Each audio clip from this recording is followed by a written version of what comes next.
Welcome to a very special episode of After Impact. I'm your host, Tom Bilyeu. I'm here with Agent Smith.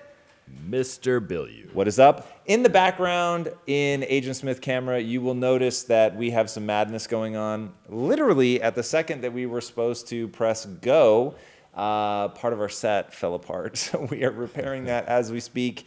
And as Agent Smith said, we hold for nothing. Yeah, and So we got here we the are. Impact Theory intern army on it. Indeed, armying Chase away. and Ibrahim back there doing Making it. magic happen. I think Will might be stuffed in there as well somewhere.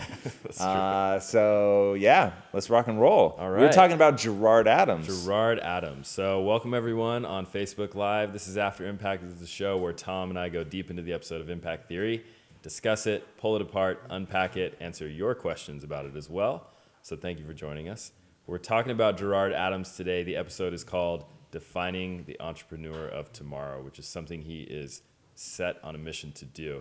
If you don't know who he is known as the Millennial Mentor and the voice of Generation Y. He's an entrepreneur, has had several businesses. He's a marketer. He originally founded StockSpot, which was worth $10 million in 2008 before the stock market crashed, and then he lost everything. Then he went on and founded Elite Daily, which is an online publication catering to a millennial audience, which he sold to the Daily Mail for $50 million. So had a big payday there. And now he's doing something called Founders. That's FOWNDERS. Correct. Which is a social enterprise startup accelerator in Newark, New Jersey. Really cool stuff. And to top it all off, he has a great head of hair. Gerard Adams. So Nice. I had to say it. Yes.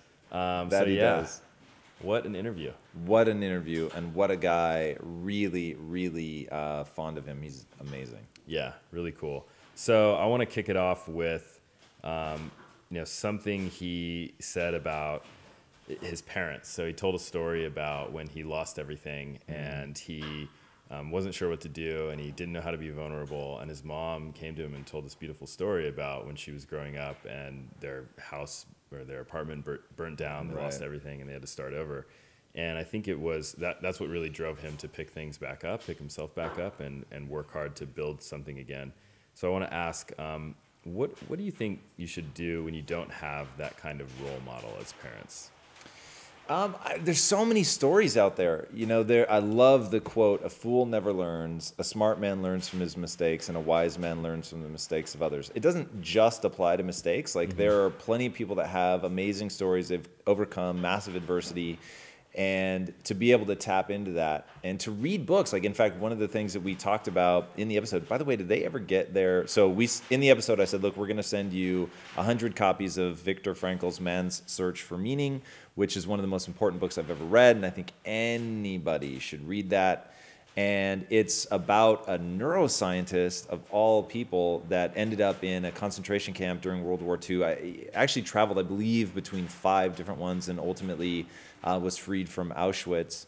And he talks about what that process looks like and how you stay motivated even in something that horrific. And I've extracted so much value from that book and his story, and I've extracted value from countless other people, including Gerard, that have had obviously much less adversity, but nonetheless just really incredible stories that you can leverage in those moments. So you don't need Gerard's mom to be there in your own life when Gerard is out there telling a story and countless other people are telling their stories of how they've overcome hardship, how they've doubled back down, how they've refocused, how they developed tenacity, all that to overcome. Nice. So the other part of his story is that he was a bit of a troublemaker. He described himself I was as a little such. surprised by that. Yeah, getting into fights. And then, of course, he opened up on this episode, which he said he hadn't talked about much, about how he, for a brief time, got into selling weed for a little bit and had this moment where he knew that was, he had this flash of insight that this is the wrong path for Yeah, him. the cops banging on his car window gives you said flash of insight. Exactly. So again, if you haven't seen the episode, you got to go check that out. It's a great story. But I wanted to ask, why do you think, and this is sort of a stereotype of a lot of successful entrepreneurs, is that they're troublemakers. Why do you think so many of them have gone on to become successful? So I think that's survivorship bias, right? So I think the vast majority of troublemakers go on to do nothing productive, and they continue to be troublemakers in a very diffuse, unfocused way. And I don't think it is naturally advantageous. I think that there is a very small minority of people who have that inclination to be a troublemaker, to question authority, to always push back, and they realize at some point that that instinct can serve them well when it's focused in a way that's like pushing back against the rules, not accepting what other people tell you, that they're just less likely to slip into the sort of societal pressures of you should be this way. And because of that, they're able to act in ways that are outside the box, that are different, that are unique. And in doing that, they're going to be able to carve a new path. And it's that sort of even just intellectual or social innovation that allows them to then build something, because they're moving into an uncrowded space just because nobody else has done it before. But I don't think that, while I think it's a necessary behavior to learn as an entrepreneur, I don't think that all troublemakers translate into entrepreneurs. I think you'd find it's a of all the troublemakers in the world, it's a very small percentage that go on to be successful. Correlation is not causation. Exactly. Fair enough. We got a question here from Daniel Breeze on Facebook. What's up, Daniel? Live, like right now in the moment? Yes. Or is this, wow, we're already getting rolling in. Says, hi guys, I have a question about leadership. A good leader should take full responsibility for his team. So if a teammate or employee is not doing a good job, that means the leader did not explain things properly or create the right environment. But where is the line? When is it finally time to say, I have to let you go? Well, so that is the magic question. And I don't think, I've never met anybody that I felt like, yeah, you really know the perfect moment. And I will very much include myself in that. And especially when you're going for culture, like that's really big. And you want, like, here's where it gets hard. So I want everyone here to feel safe. Meaning like that you don't constantly feel like, oh God, like I'm gonna lose my job. Like you really wanna know, I can fuck up, and I can fuck up pretty bad. And as long as like everyone knew my intentions were right and I was like really working my ass off, that I'm gonna be given that safe space to learn from that, grow and develop. That to me is so important. And in that, you're gonna also create a safe space for people to be careless and reckless. Yeah. And I think it's better to protect that environment so the people that really have good intentions can make those mistakes, knowing that I'm going to drag along some people that I probably should have let go to make sure that the right people have that safety. But you do get both. And so I have yet to find the perfect answer to knowing when someone is being sincere and the mistake was, good intentioned and they're really trying to push. So some of it is trust your instinct. And what I really look for are people that display linchpin behaviors. If you display linchpin behaviors, then I'm all about it. It's very easy to see that when you're a small group. It gets very difficult when you get bigger. And so you really have to trust the people that are working directly with them. And one question that I ask is, does this person contribute to the environment, which is very difficult to pin down, but asking the question, is this workspace more productive, more emotionally safe, and harder charging? Because I am looking for people that are really going to push.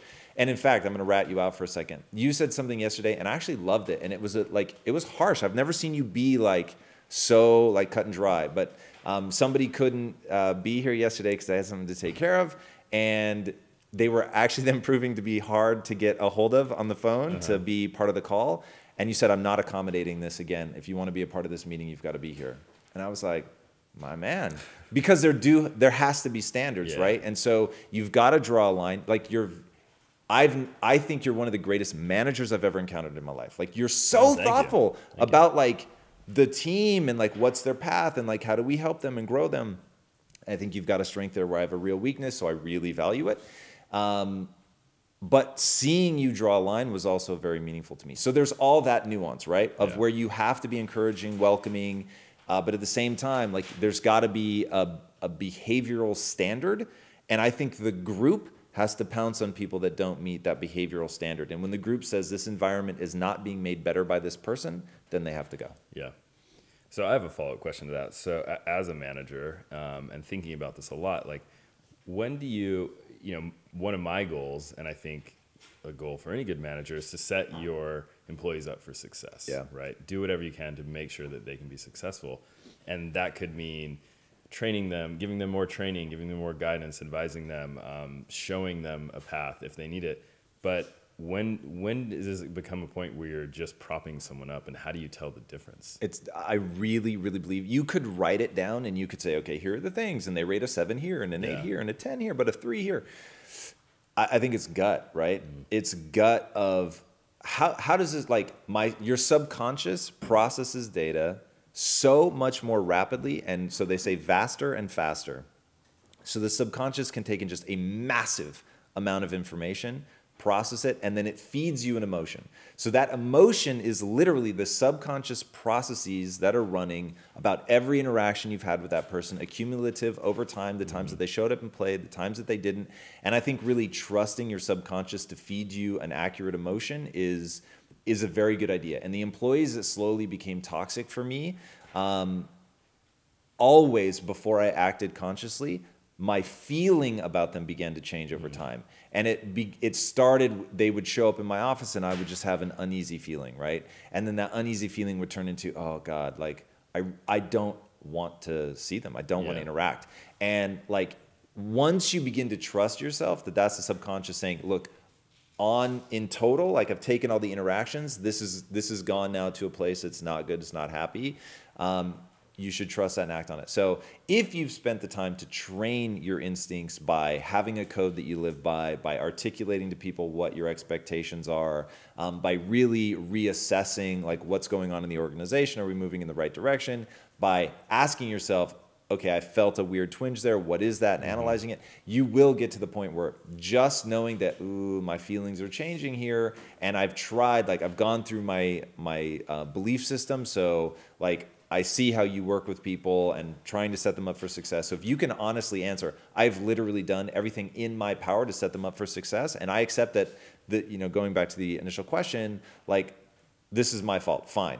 But given my current limitations, I can no longer be of service to this person. Now they're dragging the organization down. It's time to cut them out. Yeah. So the short answer is literally trusting the emotion that your subconscious pushes forth. And then what do you do to hone that? Because I find that it's difficult to go from, you have that gut instinct, but then like articulating that in a way that you can actually provide the feedback to that person and communicate to them why you're perceiving them that way. I think it's better to, so I'm going to set aside what you actually just asked me for a second, and I'm going to answer the harder question, which is what do you do when you can't articulate it, but your gut is screaming at you, this person is damaging the environment, meaning the environment of the company, right?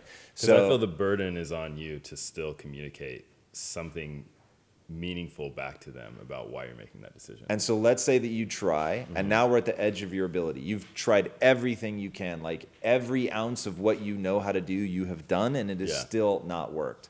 At that point, even if you can't articulate it, you have to part ways. Like you've got to protect the overall organism, because it becomes so toxic so fast, and then all the other like sort of healthy tissue, if you will, is looking at you going, you're letting this happen. Yeah. You're letting the gangrene spread.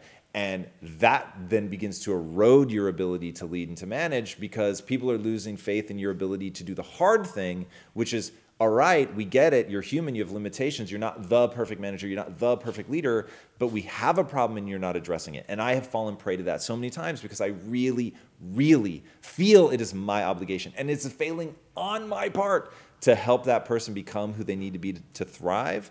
And what I've had to realize is way better to accept I'm currently limited. I cannot succeed with this person. One of us, like either the organism has to be thrown out or they have to go. And sure, this is entirely my fault, but I can't help you be successful here. Thank you so much.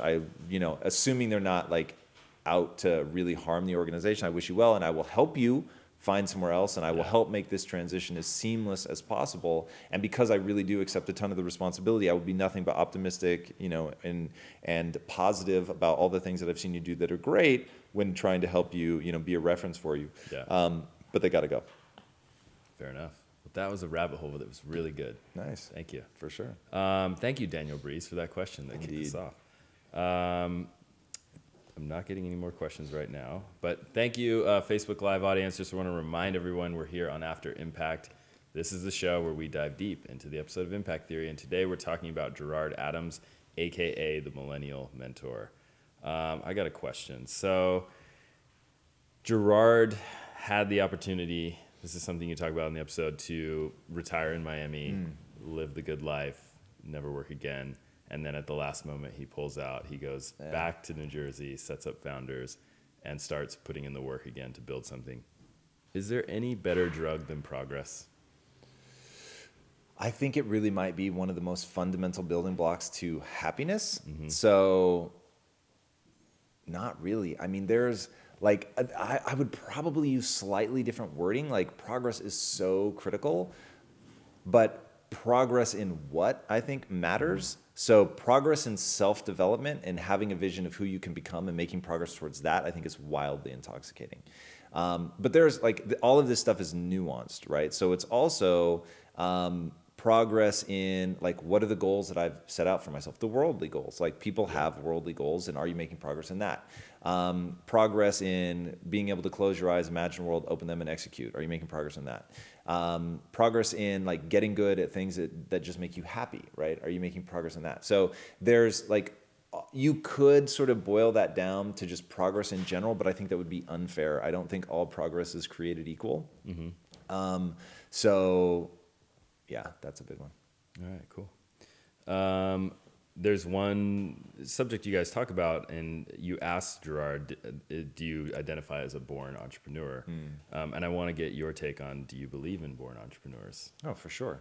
I think there are born entrepreneurs. I think that, so we are all wired, okay? So so here's the critical thing to understand about how I think and how I think everyone should think. We are not entirely blank slates, okay?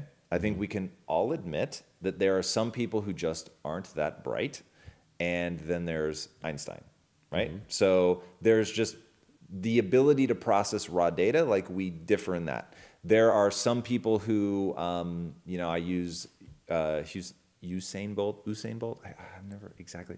Usain Bolt, whatever. Yeah. I'm going to guess that just on a physiological level, he can relax his hamstrings faster. Not because he's worked at it just as a kid, he just could. That's just how he's built.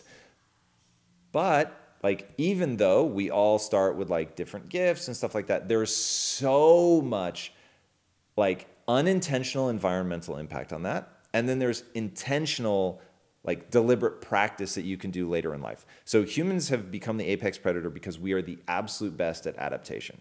So, and I mean that way more on a neurophysiological level than I mean even on a physiological level, that we can do both. But I think that our minds are, and I want people to imagine it as physically changing. So our neurophysiology can rewire itself through a process called myelination so incredibly well that where you start is so less important than how hard you're willing to work via the process of myelination. So discipline practice to really get good at something. The amount that you can change is so dramatic that I would say, I'm not a born entrepreneur.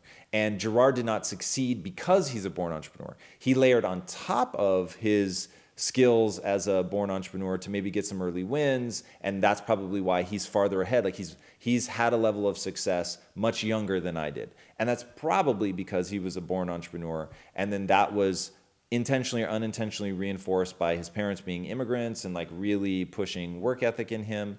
And I wasn't a born entrepreneur. My parents weren't born entrepreneurs, so that like unintentionally was instilled into me to be a good employee, to live for the weekends, head down, do as little work as possible, avoid punishment at all costs. Like that's all the things that I learned. Right. And so, but I trained my way out of that. So I think it would be foolish to say there are no born entrepreneurs, but people who say you either are or you aren't, that is so like, I'm going to be offensive for a second. It's so ignorant to the human condition, the way that humans actually work, that I'm surprised that people will say that it's binary. So unless people are willing to admit the gray of you can get better at anything, the question is how great can you get? I think it's pretty damn great. So you would say then that everyone is born something. I'll say that everyone is born wired a certain way. And how does that early wiring, and then reinforced by a family that may have similar wiring, push you like way down a path before you realize this is water? And so this is all hitting me right now in real time. So this is where I think the whole notion of this is water is so important. Your parents are probably stuck and they don't realize they're in water yet. So all their value system, their belief system, that, you know, the man is holding you back or the system is working against you or whatever that belief system is reinforced by their sort of predisposition. So it feels so true because, let's say, maybe they're not a risk taker. Maybe they're a rule follower. And so falling in line with the system just feels right to them. It feels good. Yeah. Like, think about somebody who they love so much being an A student, getting praise from the teachers for following the rules. So for them to hear people say the education system is broken, it doesn't make sense, they're like, what? Like, that wouldn't compute for them because it's been so emotionally rewarding. So this is water for them. They don't realize that all of that is, okay, they had a starting point that happened to match up to their parents' starting point, which happens to match up to the way that the world is. So everything, like, they're actually enjoying themselves and having a good time. So there is nothing that sort of startles them out of that makes them go, whoa, I am enveloped in a belief system that does not feel right to me, and therefore I'm going to reject it, right? So if you take the Matrix for a second, they said, we created this utopia where everyone was happy and we lost entire crops because you rejected it. Like, there was something hardwired into you to question the perfection of that existence. And I don't think there's anything necessarily universal like that, but I think that we all have that thing, right? So I have a real hard time with authority. Nobody told me to have a hard time with authority. I just always did. And so I was always pushing back against my parents. So the moment that, like, ideologies came in, and the first ideology that I found that really, like, messed with my parents was Taoism. And so that was the first, I went really hard on Taoism around like 15, 16. And partly because it was like pushing back against going to Sunday school and like all that, and it just felt so much more right to me. And it fed into like me pushing back like everything in my little pocket of Tacoma, like Taoism, like that was not exactly a thing that people were into. So it fed into my my desire to push back and rebel against authority. Part of the reason that I hate yard work so much is because that was like in my house, you always had to do chores, and like yard work was one of those chores, and I had to chop wood and carry wood and mow the lawn. And I hated it so much, partly because someone had got to tell me what to do, and I didn't like that, that's like carried on this sort of lingering effect. So how rapidly you break out of this is water, I think, has to do with how you're wired, early upbringing, and like if those two align, I think you can stay trapped in water for a very long time. If there's a misalignment, like the example from the Matrix, you begin to question, and that questioning is the beginning of really taking control of who you want to become. Love it. Awesome. All right, let's go to a question from Facebook. This is from, let's find a good one here. Dead air. This is from Francisco Vergara. He says, "Hi guys, how do you feel about aggressively promoting a growth mindset in the midst of disadvantaged communities, e.g. the ghetto? I am involved in an ambitious educational project along those lines in South America and could use some insights." Yes, I think that people should be aggressively promoting it. But the question is, you're promoting the mindset, but how are you helping facilitate the actual exit from the ghetto? And that's something that, you know, I'm really trying to answer with impact theory is how do you create an invisible curriculum that people don't realize they're being educated that allows them to apply it in any direction they want to go? So, because not everybody wants to be an entrepreneur, not everybody wants to start their own company. And in fact, I will say that it's like the math of it all, there's no way for everyone to be a leader. Okay, so if we know that, not like literally not everyone can start their own company, otherwise like the fabric of society would break apart, and I don't think that that feeds into people's natural inclinations. So how do you not only teach entrepreneurship in whatever form, guys, that comes in, but maybe more importantly, and this is becoming more and more interesting to me, how do you teach people to be linchpin employees to where they are striving for greatness, but they want to be in an organization. They don't necessarily want to be out front. They don't want to be the one taking all the risk. They aren't necessarily a risk taker. They're not somebody who views the world like that. So they're much better as the connective tissue of the organization, but really, really understanding brain plasticity, the pursuit of greatness, and how they can maximize their own potential, at least be on a lifelong pursuit to do that.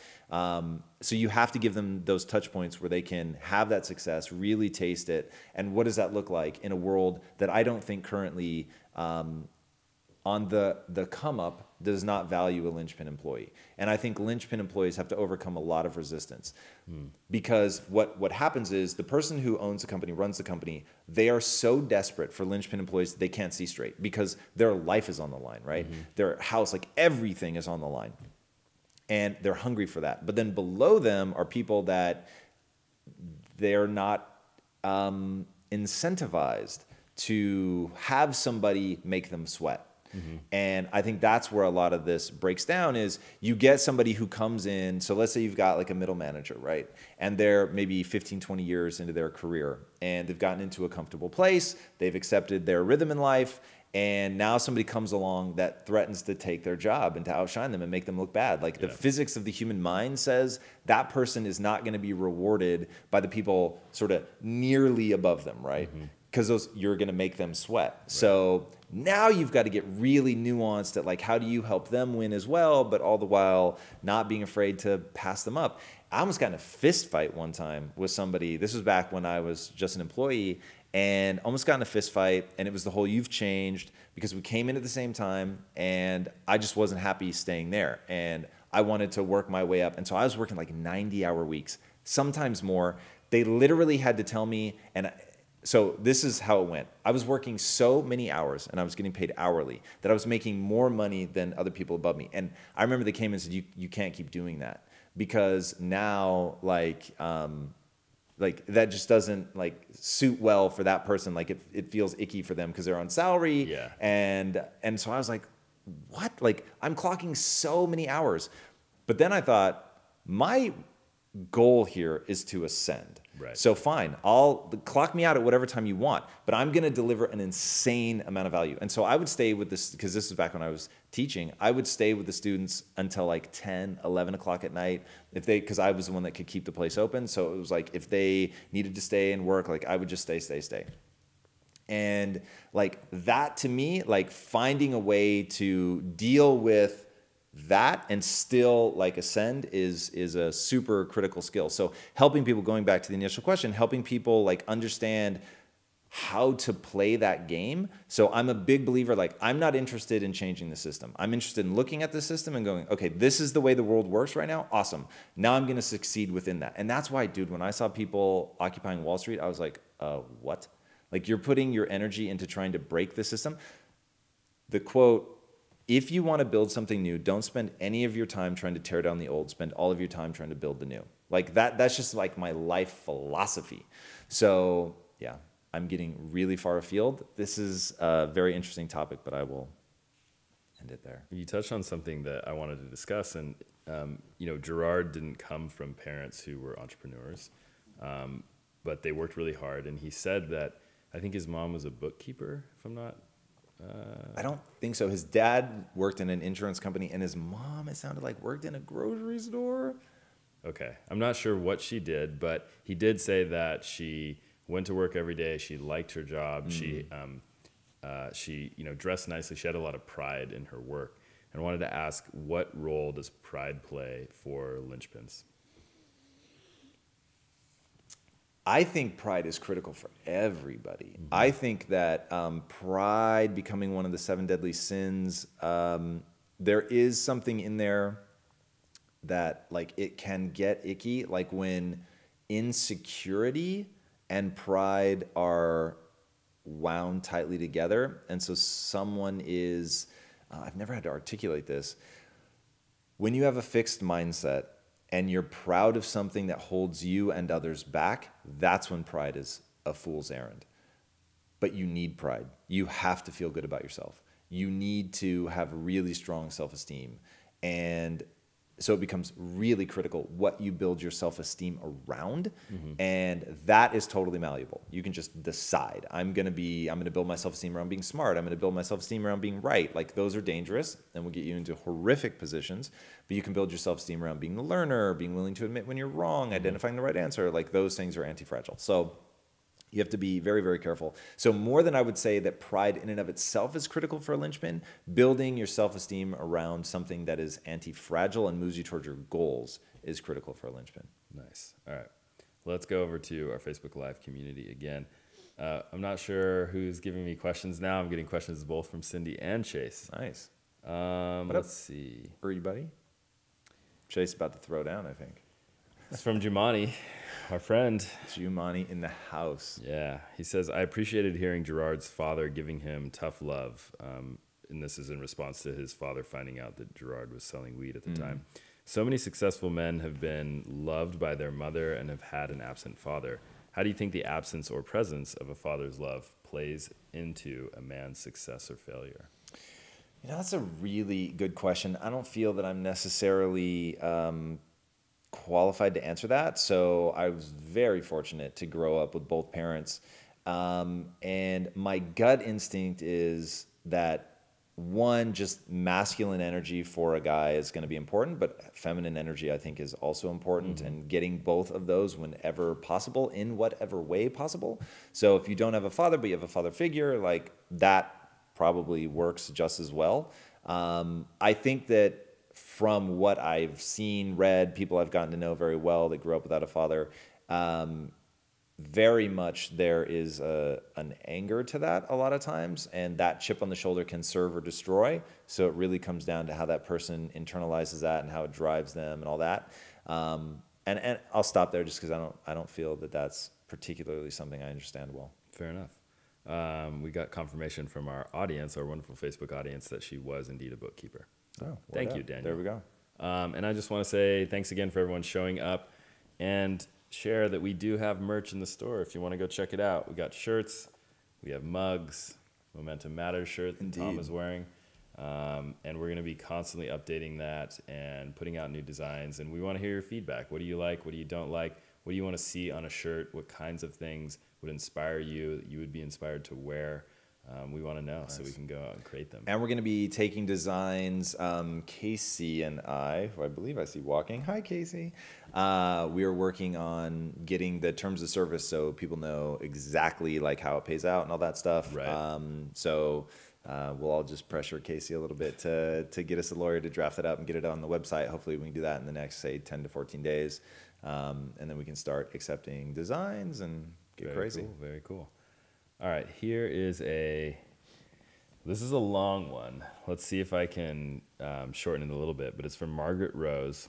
She has a question about millennials and organizational culture. So we have a blend of early career / millennials and established mature folks in our company, and yet we are trying to, that was a very PC way of saying it, in our company, and yet we are trying to establish one overall culture. These different demographics come at challenges from a different place.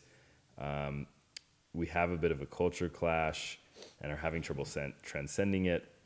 Any ideas about how to blend energy, passion, and change the world idealism of early career folks into a more established, regimented environment without asking them to conform to our old ways or losing what makes them so special? Yeah, so this is where there are things at the macro level about millennials that I think are important to be aware of. And then there are things at the macro level of, Gen X? Of Gen X that's also important to understand. But at the end of the day, you've really got to dig into the specifics of what is the company culture? Are we conveying that right from the beginning? And then what are the physics of human beings? So yes, at a macro level, I think millennials have a different perspective, and Simon Sinek summed it up so wonderfully in the interview that we did that went insanely viral. And if you haven't seen it, go to impacttheory.com and you can watch /blog, and you can see the millennial question being answered just amazingly well by Simon Sinek. but at the same time, like the physics of being a human apply way more radically. So dig into Vanessa Van Edwards, who's on the show coming out in probably 3 or 4 weeks. And I think that's way more important to understand. Like what is that person motivated by? What's their language of praise that they understanding what they want, like what are they trying to be, and then making sure that you communicate the culture of the company, what's acceptable, what's not acceptable, what are we trying to achieve, having a grand vision as a company. I think that's very important, making sure that that's communicated, looking at your onboarding process so people really understand like what's acceptable, what's not acceptable, and then not segregating people by age, making sure that you're getting people together in the mix with respect. And this is where it comes down to the individuals. If the Gen Xers and above don't respect the millennials, you're going to have a problem. And if the millennials don't respect the other people, you're going to have a problem. And that comes down to how everybody treats everybody. If everybody has a growth mindset, is open to new ideas, and runs everything through the filter of, okay, here's our company mission. Whose idea is actually going to move us towards that company mission? And then holding yourselves accountable to that and let the best idea win. Like when I think back to Quest and, when we were big, and like in the early days, it wasn't hard to manage the generation gaps.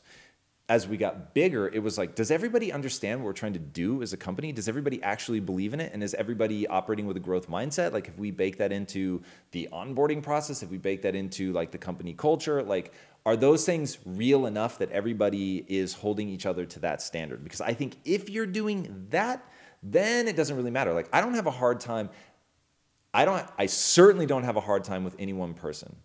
I'll back up. This is a much easier way to explain it. When I was working the line and actually making protein bars every day, it was me and a bunch of millennials. And millennials are supposedly lazy. They're supposedly entitled. But if you're around me, fuck that noise. Like we are trying, like here's our goal. For the day, we're going to produce this many bars. And you're going to see what hard work looks like because I'm going to set the bar. Yeah. And then people want to impress me. They want to be on my team. They want to be like a part of it. So now they're trying to work as hard as me. And then when somebody's being lazy and that's fucking everybody else up, I'm like, what the fuck? Like this is the standard. Look at like how hard I'm working. My hands were cramping closed last night. It had me awake at 4 a.m. Did I come in here and bitch, or did I come in here with a smile, like ready to fucking work? And also having shown so much respect, giving credit to people, like when somebody did something outstanding, like really going over the top, like, oh my God, like you're crushing it, it's amazing. And really letting everybody know what the culture is, how to uplift everybody, that we're a team, that you need to celebrate people's victories, you need to give them a safe space to grow and develop, not to punish mistakes, but that we don't fucking tolerate laziness under any circumstance. And so it was like, they knew, like before the 25 bullet points got written, they knew what they were. Like we talked about it, it was part of the onboarding process, it was part of like our everyday life. And because of that, like you may have been the laziest, most entitled, most stereotypical millennial the day before you started working with me. But the day after, like you wanted to fit into the community. And so the group, there was so much group pressure to be a certain way. And that was goal-oriented, growth-minded, hardworking, team-oriented. And it was just, I can't tell you the amount of cultural pressure that there was to conform to that. And so literally, we had Bloods and Crips on the same line. Wow. There was just no room for that. Like we were working so hard and it was so clear what we were trying to accomplish that it was never a problem. That's amazing. If I were to sum that up, I would say, and correct me if I'm wrong, that it's you establish culture by from the top, and you do it by example primarily. Yeah. I mean, you have to have the messaging. And as you grow, then it's like, so take us, for instance. Right now, we're super small. So everybody literally can hear me. Now they see my work ethic. So like just very easily, everyone has slipped into that same routine. Everybody busts ass. Everyone here works really hard, believes in the mission, all that. But now project out 5 years, and we've got 150 employees or 250 employees. Suddenly, if the management structure has not totally bought in to what we're doing, what our work ethic is, all that, like it It'll begins to fall trickle down. apart. Oh, and it's so brutal. And look, I'm not saying it's easy. This was the thing I struggled with the most at Quest and felt like, wow, like we grew so fast that I didn't really have my arms around it. It's not easy, but it is exactly what has to happen. Like there's no substitute. And do you screen for people when you're interviewing who you think can adapt to that culture or I have try, those but qualities? drive is the one thing. In fact, I think Gerard and I talked about this. Drive is the one thing I don't know how to identify in an interview. I literally don't. And the only way is to work side by side with somebody. Like if I could grab David Goggins, that person, and myself, and like go out and do the damn thing and like really suffer and let them see the standard that I hold myself to, and then see like, hey, do I want to play? Like that would work. Yeah. You know, if you could go do a hard week with somebody and let them see like what we're really expecting. And I remember I used to, I really, really tried to say you had to come work for us for a week before we would hire you.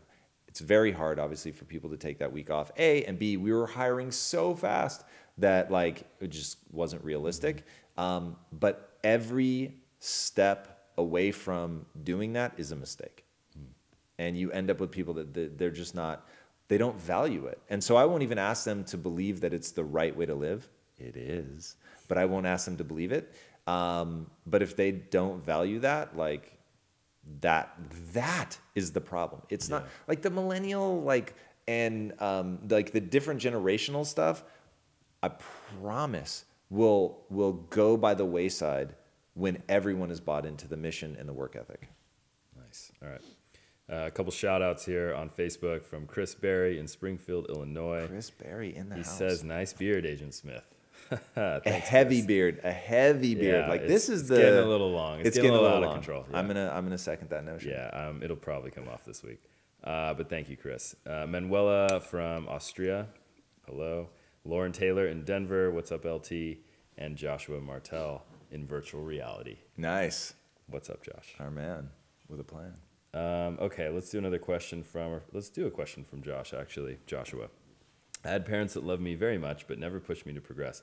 Everyone is really interested in this parents shaping identity topic, and allowed me to give up every time there I met a resistance. I only learned to push myself after coming in contact with Inside Quest. Tom, who do you think you would be if your mom didn't push you to get out, even though she expected you to fail? Do you think your laziness would have won without that push? Man, that is a hard question to answer. So my life would be very different if she hadn't pushed me to go to that school, because I don't think I ever would have ended up in LA, which is a little scary. But, and I have to really think about like, so in my household, it was straight A's were the only thing that were acceptable.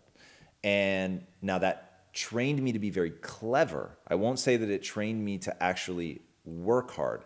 It trained me to get smart about how I got my grades. So I built really strong relationships with very smart friends who helped me oftentimes just by like, here's my homework, copy it. And other times tutoring me if it was, because I won't say that like I didn't have an inherent desire to cheat. Like I didn't want to cheat. I would much rather have learned it. And so there were things that I really did learn. But at the same time, like when two things were in conflict, like if there was a girl that I wanted to talk to and that meant that I was going to have less time to do my homework and then I found it harder than expected and so I wasn't able to finish everything, I would just know in the back of my mind, oh, okay, well, I'm still going to get the A. I'm still going to like, you know, get my friend to help me get through. But in my house, like, A's were it. That was it. And so that was good. That pressure was awesome. And then you were going to college. Like it was never like well, do you think you'll go? Like you were going to college. And so that was my water, right? I didn't even see it. Like I remember when one of my friends was like, yeah, I'm not going to go to college. I was like, you can not go to college? It literally, I remember thinking it was like this dumbfounding moment where I was like, it never occurred to me that I could not go to college. So that kind of like excellence is the only answer. There's no question that like filtered into my system somehow. Yeah. But like the one thing that I have a really hard time like pinpointing who gave me this thing was when I went to college. I said, because this is my passion and the thing that I supposedly want to learn, and I'm gonna walk away with debt, A or F, sink or swim, I'm not gonna cheat. I need to learn this. I don't know what made me finally go, actually getting good is the only thing that matters. I don't remember where I picked that up. So that, and I don't like that, because I want to believe that you can learn anything. I don't want to think that anything was like, there was just some part of my brain that was pre-wired for that. So I wish I actually could remember having read it in a book or something. But that's the one thing, the one like sort of swing that everything in my life hinged on. That moment clicking over finally and saying, I'm just going to work. And when I hear other people's stories of college, they're so foreign to me. Yeah. I didn't go, I wasn't in a fraternity. I didn't go to parties ever. I didn't date at all. I didn't have a single drop of alcohol. Like for 4 years, all I did was work. And that set a stage of willingness to suffer, delay gratification, obsession with goals, getting great. Because I was in film school, like there was a real scarcity mindset. Like only so many people are going to go out into the real world and get to direct. So being great here in school is like absolutely critical. So that notion of wanting to be the best and all of that, like those 4 years were like this hardcore transition. It was the first time in my life I lost a lot of weight. Like most people put on weight. I lost like 35 pounds my freshman year. It was crazy. I came home and my mom was like, you look sick. It was like, but I was like, what are you talking about? Like, I'm so into this. This is amazing. Yeah. I'll stop there. And do you think it was because in high school, we know you weren't that way. Not at all. You didn't work hard. Correct. But did I ever tell you my cross-country story? So embarrassing. No, you didn't. Let's hear it. So I was in cross-country for 4 years, but I did it for a girl. At least the first year. All 4 years? No, sort of. So this is how it went really fast. First year, I literally did it because I wanted to be on the same team with her. But she was a senior and I was a freshman. It was my sister, one of my sister's friends. And so she graduates. And so I quit. I'm like, yep, I'm done. No more cross country. I fucking hated it. And if it wasn't for her, never. Yeah.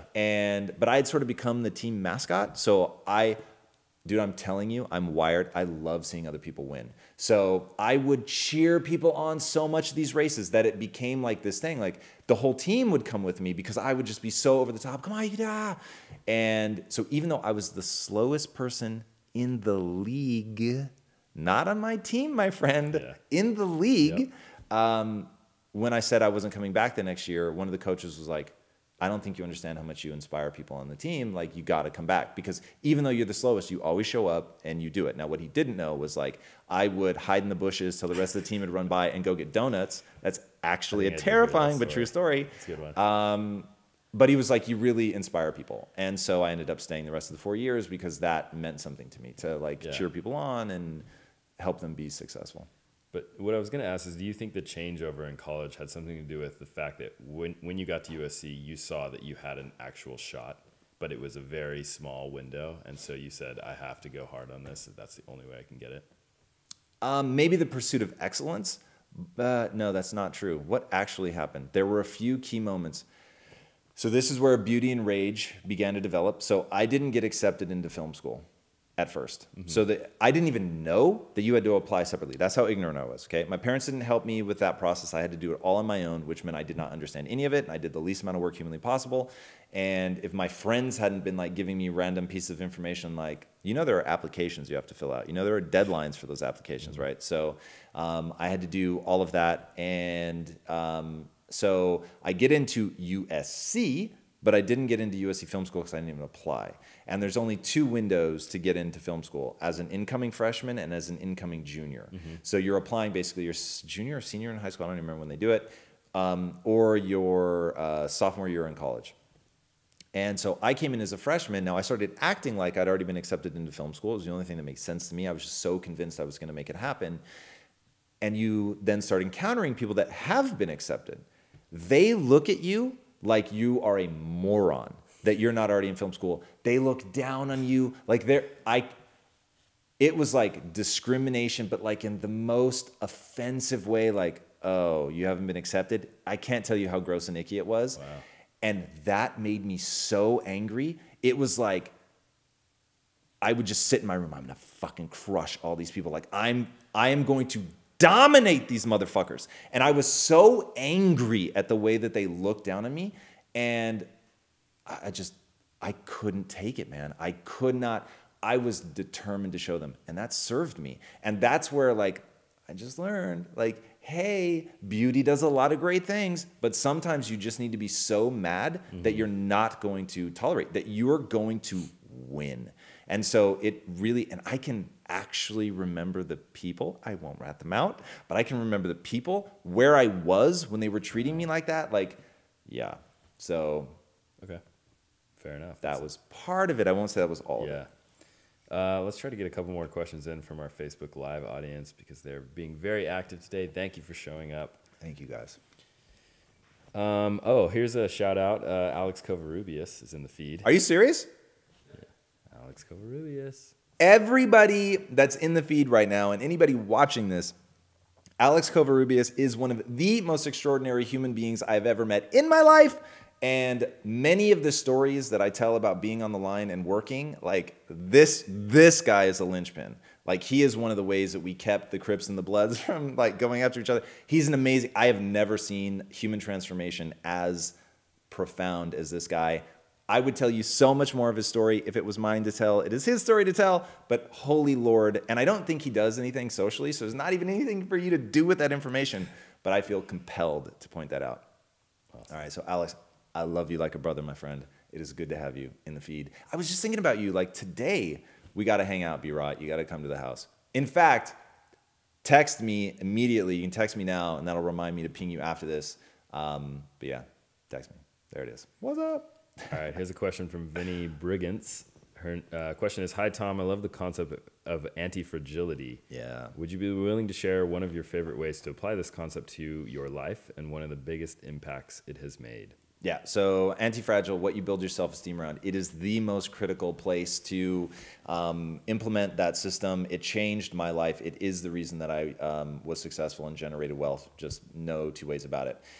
You need to build your self-esteem around being the learner, always being willing to admit that you're wrong, and identifying the right answer as fast as humanly possible, and then putting energy behind it. Those are all anti-fragile because if you're the learner and somebody tells you that you're stupid, because remember, something that's anti-fragile means not that it is resilient, not that it is tough. Those are still things that are defined by their breaking point, that the more you attack it, the stronger it gets. So if you build your self-esteem around being the learner and somebody says, hey, you're really stupid, then the only question is, in what way? Because if you tell me in what way I'm stupid now, I identify a blind spot and I can go get good at that, and so I'm going to get stronger as a result. That is anti-fragile right there.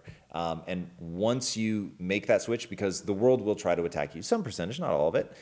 There are many amazing people in your life, but once you have an anti-fragile personality, like nobody can hurt you, because as they throw those bricks at you, you realize you can build a house with those bricks. You just have to be willing to, take the shot to the face and then start building. So that is the most profound way that anti-fragility will serve you. Nice. I want to hear a little bit more before we go about your experience going to Founders, especially in relation to your mission to end generational poverty. Yeah, so Founders is amazing, and I really, really, really please, if you are in this community, no matter when you're seeing this, contact Gerard. Go there, see it for yourself. It's unbelievable. So this is a guy that could be right now living on Miami Beach in a penthouse overlooking the Atlantic Ocean, the most beautiful part of the Atlantic Ocean imaginable. And instead of doing that, he decides he's going to move into the ghetto. And it's straight up the ghetto. Like when you were there, I was a little uncomfortable. And I was like, this is gnarly. And he would walk you from like Founders' own building, like they've taken over like multiple buildings in this part of this neighborhood. And he said he literally went to the worst part of Newark and started buying these buildings and turning them into amazing things. So they've got an art gallery with local artists, and some of the art is amazing, man. I was literally like, what the hell? Like, it was so cool. And then like seeing the entrepreneurs in the Founders building where they have live workspace. So I don't know what you have to do to qualify to be one of the people. And I think they have like 20 units.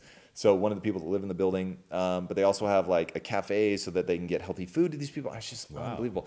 And so like I was saying in the episode, I was just randomly scheduled to give a lecture to Rutgers. And so when he pinged me, I said, hey, if you have space for me to do the lecture for Rutgers and anybody in your group wants to like hear it, then we can make this work. He's like, oh my God, that'd be amazing. So imagine me like at the front of a classroom, and he brings all his entrepreneurs in, and I give this talk over Skype to Rutgers, but I happen to be in a crowd of whatever, there were 30 people or something there in the room with me from founders.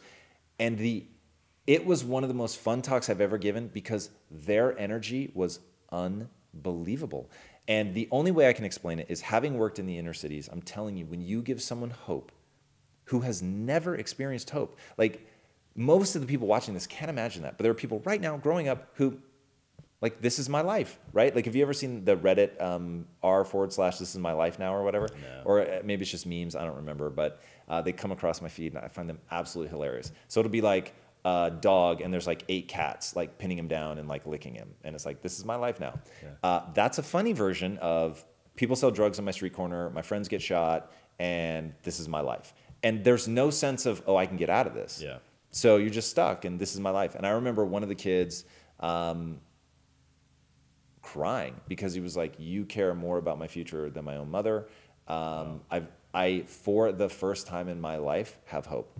And I remember when he said that, I had never realized that that these people that I was working with every day had no hope. I didn't even, this is water, right? Yeah. Like my life has always been filled with hope and optimism and all. I had no idea that they were showing up every day, like walking into a world unlike anything they knew. Yeah. And so I'm like, you can be anything you want. Like, what are you talking about? And then to hear him say, like, this is the first time in my life where I've had hope, I thought, whoa, that's the vibe at Founders. You've got this army of people who Gerard has given hope to for the first time. And they're building real businesses. And they're like, some of them are way far down the path. They've got branding, they've got packaging. These aren't like information products, they're physical goods.